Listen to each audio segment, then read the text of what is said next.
All right, let's get right into it. We're about to pull back the curtain on one of the most brilliant and aggressive business strategies in tech today. We all know Nvidia is absolutely dominating the AI chip market, right?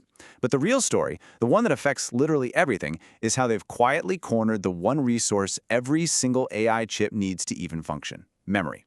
So let's break down exactly how they're pulling this off. And it all really starts with this one question. What in the world connects a massive multi-million-dollar AI server humming away in a data center to the phone you're going to buy next year? Well, the answer is a single critical component and a wild strategy to control its entire global supply. Now, to really get why this is such a big deal, we have to talk about something called the memory wall. Just imagine you've built a Formula One car with an incredible engine, but you hooked it up with a fuel line the size of a drinking straw. See the problem? It doesn't matter how powerful the engine is if it's starving for fuel.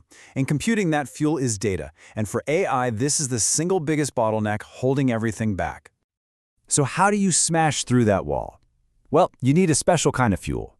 You need an incredibly fast, high-performance kind of memory that can just fire hose data into these hungry AI processors. We're not talking about your standard computer memory here. This is a whole different beast.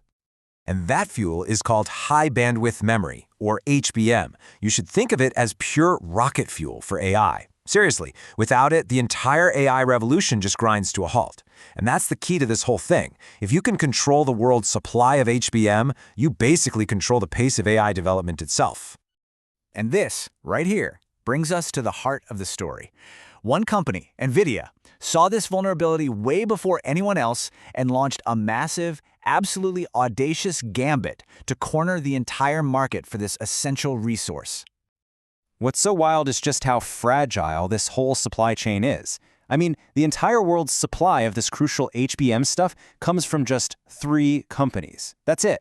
You've got SK hynix, who's the leader and Nvidia's favorite partner. Then there's Samsung, a giant for sure, but they've been struggling to get their latest chips qualified on time. And finally, you have Micron, a smaller but still important player. An entire global industry completely dependent on just 3 suppliers. Talk about a bottleneck. And this is the result. Just let this sink in for a second.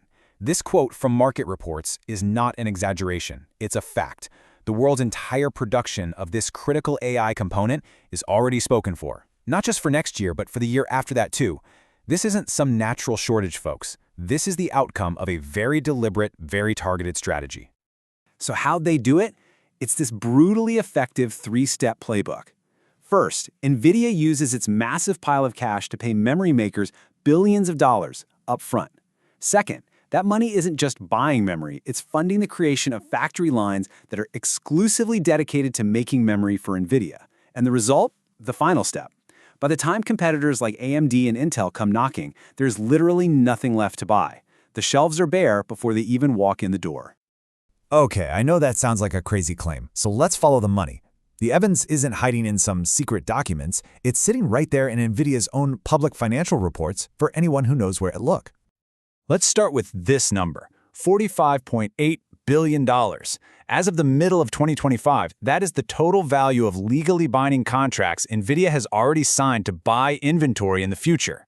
To put that into perspective, that is more than the entire annual GDP of countries like Estonia or Iceland.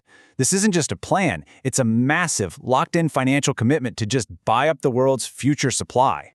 And this chart just shows how insane the strategy is. Their purchase commitments jump by 50%, from around $30 billion to over $45 billion in just 6 months. That's not just planning for growth. No way. That is a financial shockwave that's designed to absorb the entire market's capacity before anyone else can even think about placing an order. But if you really want the smoking gun, here it is. $4.5 billion. That's the amount Nvidia had to write down, basically admit was a loss, on inventory and commitments for a chip designed for the Chinese market. This proves they aren't just buying what they need. They are speculatively stockpiling such insane quantities of components that even a multi-billion-dollar miscalculation is just, the cost of doing business to ensure total supply dominance. So, okay, Nvidia has locked down its supply. Great for them. But a move this big doesn't happen in a vacuum. It creates this huge ripple effect that's spreading from the data center right into your pocket. And it all starts with a surprising twist in the type of memory they're now gobbling up. See, the problem is Nvidia's appetite is growing way beyond just HBM. For some of their newer server chips, they're using LPDDR5X. That's the exact same kind of high-speed memory you find in flagship smartphones. And just look at this comparison. A single Nvidia server chip uses the same amount of this memory as 60 top-of-the-line smartphones. This has created a brand new, massive source of demand for a component the consumer market completely relies on. And here's the direct consequence for you and me. Analysts are now predicting that this crowding out effect is going to cause the price of this memory to spike by as much as 50% by the middle of 2026. So yeah, the memory that goes into our phones, our tablets, and our laptops is about to get a whole lot more expensive because a new, very rich buyer just elbowed its way to the front of the line. So while we're all feeling the price pinch, Nvidia's competitors are feeling something much worse. They're being starved. AMD is scrambling, forced to rely on whatever scraps of HBM supply they can get from Samsung's delayed production lines. Intel has straight up admitted to missing sales goals for its AI chip, partly because the memory it needs is, well, it's already been sold to Nvidia. This isn't just about securing supply for themselves. It's a resource denial strategy, plain and simple.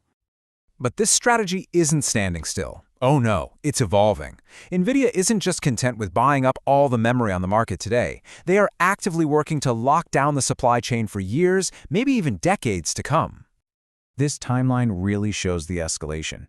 Right now, in 2025, it's about buying all the HBM out there. But look ahead. They're already co-developing the next generation, HBM4, directly with the suppliers.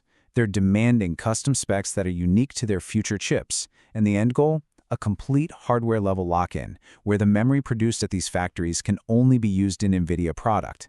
It's a shift from controlling the market to completely rewriting its rules. And now you know the official name for this incredibly powerful strategy: strategic capacity capture.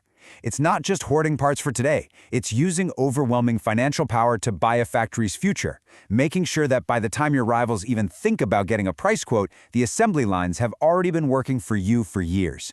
It's like they're playing chess while everyone else is still setting up the checkers board. Which leaves us all with one final and pretty critical question. The AI revolution is being built on a foundation of silicon and memory. Right now, one company has systematically gained control over those essential building blocks. And when that happens, the question isn't just about market share or profits anymore. It's about who gets to set the terms for the future itself.